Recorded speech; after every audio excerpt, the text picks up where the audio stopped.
Hello बच्चों, आज मैं आपको कक्षा 10 की पाठ 4 मनुष्यता पढ़ाने जा रही हूँ।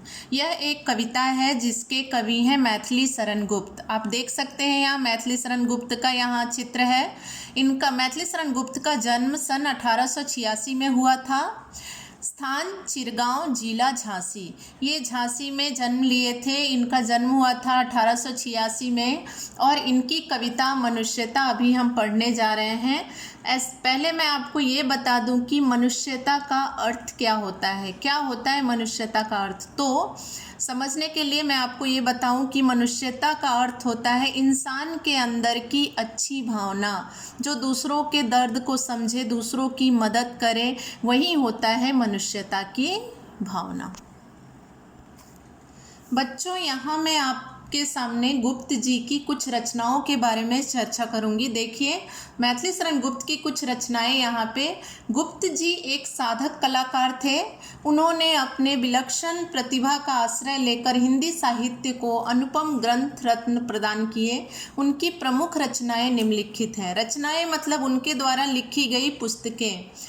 तो कुछ नाम मैं बोलती हूँ यहाँ। जयद्रथ वध, भारत भारती, हिंदू, पंचवटी, अनग, रंग में भंग, गुरुकुल, तेग बहादुर, चंद्रहास, लितोत्तमा, शकुंतला। ये है मैथिली शरण गुप्त की कुछ अनोखी रचनाएं, प्रमुख रचनाएं, जिसको पढ़ के इंसान को कुछ सीखने को मिलता है। तो बच्चों, यहाँ मैं कविता की पंक्तियों को पढ़ूंगी और एक्सप्लेन करूंगी। ध्यान से सुनिए। विचार लो कि मृत्यु हो, न मृत्यु से डरो कभी, मरो परंतु यूं मरो कि याद जो करे सभी। हुई न यूं सुमृत्यु तो वृथा मरे वृथा जिए। इस 3 लाइन का मैं यहाँ मीनिंग बताती हूँ आपको। सबसे पहले मृत्यु मतलब क्या होता है? मरणशील। सुमृत्यु मतलब अच्छी मृत्यु। तो विचार लो कि मृत्यु हो, न मृत्यु से डरो कभी। इंसान को अपने मन में ये विचार कर लेना चाहिए, ये सोच लेना चाहिए कि मृत्यु, जो हमारा शरीर है वो मरणशील है। एक न एक दिन मृत्यु निश्चित है। हमारा शरीर जो है वो एक दिन इस दुनिया से चला जाएगा। ये अगर हम इस बात को अपने मन में विचार कर लेते हैं तो हमें मृत्यु से कभी भी डर नहीं लगेगा। मरो परंतु यूं मरो कि याद जो करे सभी। और हमें किस प्रकार की मृत्यु मरनी चाहिए? कि मरने के बाद भी सब हमें याद करें। ठीक, ये लाइन में यही एक्सप्लेन किया गया है। मरो परंतु यूं मरो, इस प्रकार मरो, मतलब ऐसे कार्य करके इस दुनिया से जाओ कि तुम्हारे नहीं रहने पे भी सब तुम्हें याद करे, तुम मर के भी अमर हो जाओ। हुई न यूं सुमृत्यु तो वृथा मरे वृथा जिए।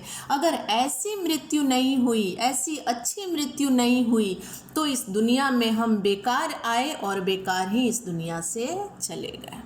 मरा नहीं वही कि जो जिया न आपके लिए, वही पशु प्रवृत्ति है कि आप ही चरे, वही मनुष्य है कि जो मनुष्य के लिए मरे। मैं पहले का 3 लाइन एक्सप्लेन कर चुकी हूँ। आगे का ये 3 लाइन देखिए क्या लिख रहे हैं गुप्त जी।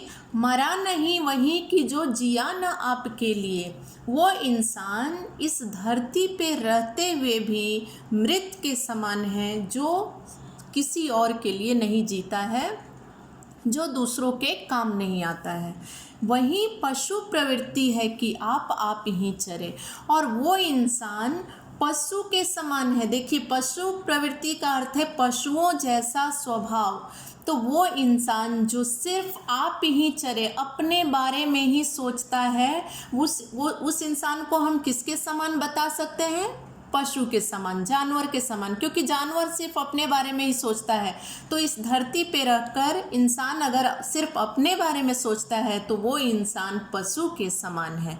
वही मनुष्य है जो मनुष्य के लिए मरे, वही सच्चा मनुष्य है जो मनुष्य के लिए अपनी जान दे, मनुष्य की मदद करे, मनुष्य के लिए अच्छी भावना अपने मन में रखे।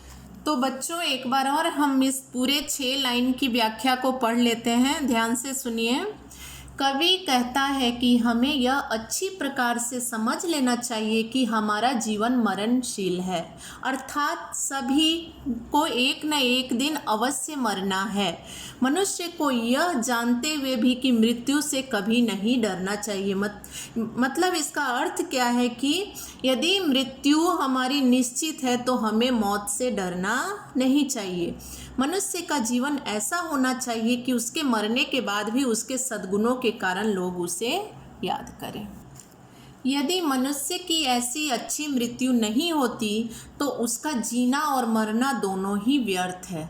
जो मनुष्य केवल अपने लिए नहीं जीवित रहता है और सदैव परोपकार में लगा रहता है वही अमर है। जो अपने लिए नहीं जीता है, सदैव दूसरों के लिए जीता है, वो क्या होता है? अमर होता है, उसे सदा याद किया जाता है। दूसरी ओर जो मनुष्य केवल अपने स्वार्थों की पूर्ति के लिए जीवित रहता है, जैसा कि मैंने आपको बोला कि जो मनुष्य सिर्फ अपने बारे में सोचता है वो किसके समान है? पशु के समान है। तो उसको ही यहाँ कैसे बताया गया है, देखिए, दूसरी ओर जो मनुष्य केवल अपने स्वार्थों की पूर्ति के लिए जीवित रहता है वह तो पशुओं के समान है। पशु भी केवल अपना पेट भरने के लिए ही जीता है। अब हम आगे की पंक्ति देखेंगे। ये 6 लाइन आपको क्लियर है? अगर इसकी व्याख्या आपको समझ में आई हो तो आपके पास पाठ्य पुस्तक होगी, आप एक बार फिर से उसे पढ़िए और समझने की कोशिश करिए। हम आगे के 6 लाइन आपको समझाने जा रहे हैं। देखिए आगे की पंक्ति। उसी उदार की कथा सरस्वती बखानती, उसी उदार से धरा कृतार्थ भाव मानती, उसी उदार की सदा सजीव कीर्ति कूजती। यहाँ पर हम इस तीनों लाइन की व्याख्या करेंगे, ध्यान से सुनिएगा। उसी उदार की कथा सरस्वती बखानती, किसके बारे में हो रहा है? तो जिसके अंदर मनुष्यता की भावना है, उस इंसान के बारे में बात हो रहा है। उसी उदार की, जिस इंसान के अंदर उदारता की भावना हो, दानशीलता की भावना हो, उसकी कथा सरस्वती बखानती। सरस्वती को हम विद्या की देवी बोलते हैं ना। तो वो सरस्वती अपने पुस्तकों में किसके बारे में लिखना पसंद करती हैं? तो उसी दानशील इंसान के बारे में अपने पुस्तकों में बखानती हैं, उसके बारे में चर्चाएं करना चाहती हैं।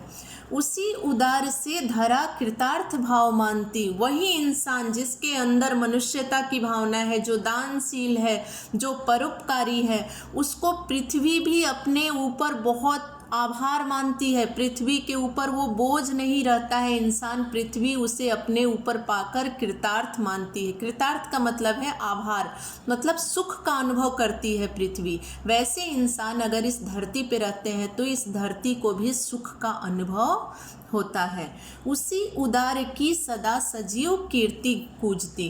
देखिए, उसी इंसान की, जिस इंसान के अंदर परोपकार की भावना है, मनुष्यता की भावना है, दूसरों की मदद की भावना है, उसकी ही कीर्ति मतलब यश, उसके बारे में ही पूरे हर जगह उसके बारे में ही चर्चाएं होती रहती हैं। तो आपने देखा कि जिस इंसान के अंदर मनुष्यता की भावना है उसके साथ साथ कितनी सारी अच्छी बातें जुड़ी हैं। आगे की पंक्ति देखेंगे।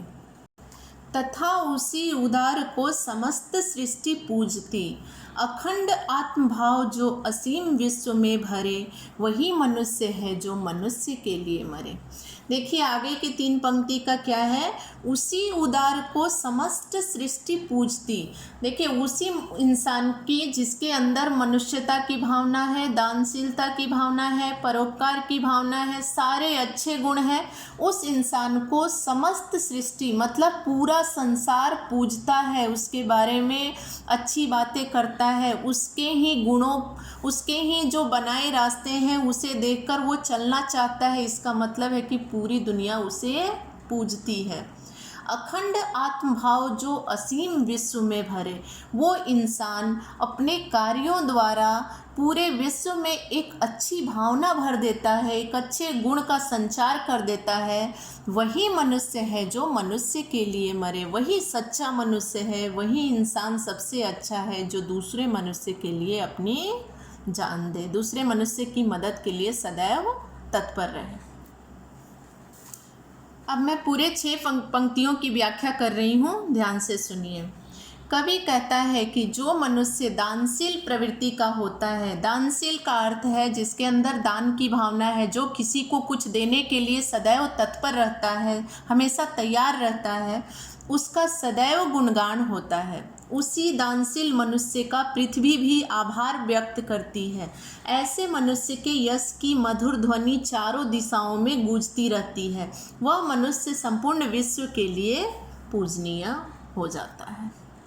अर्थात सभी उसी की पूजा करते हैं जो विश्व के सभी प्राणियों के साथ अपनेपन का व्यवहार करता है।